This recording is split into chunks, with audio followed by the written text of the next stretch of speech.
Are You Fighting for Your Kids or Are You Protecting Your Financial Future? By Braxton, Mounteer, legal assistant.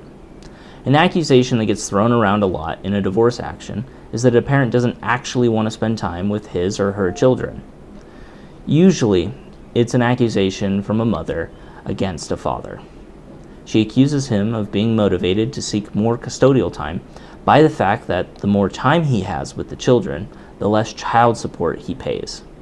But if a mother makes more money than the father, dad could accuse mom of the same thing, making the "he's just trying to save money, he doesn't want to be with the kids" accusation cost the accuser nothing, and usually forces the accused in a posture that he or she should never have been placed in. Consider this scenario.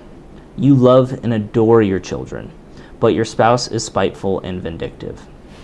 Your spouse thus wants to take you to the cleaners, financially speaking, and so he or she petitions for sole custody. In the pursuit of sole custody, your spouse accuses you of being an abusive spouse and or parent, getting you arrested and or made the respondent in a protective order matter, resulting in you getting forcibly removed from your home by court order during the pendency of the divorce action. You are then stuck during the pendency of the case with temporary orders to pay child support, perhaps even temporary orders to pay alimony, while trying to find and pay for a separate residence while paying an attorney in the fight to spend minimal time with your children. All the while, with the exception of a few clothing items, the court may let you gather up. Your former spouse has all of your belongings in the house and primary custody of your children.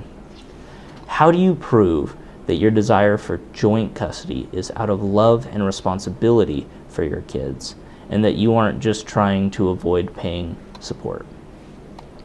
You will need to fight hard, much harder than you'd imagine, and even harder than that if you are a father, to prove that for the sake of the children's benefit, there is no good reason that you cannot and should not be exercising equal custody.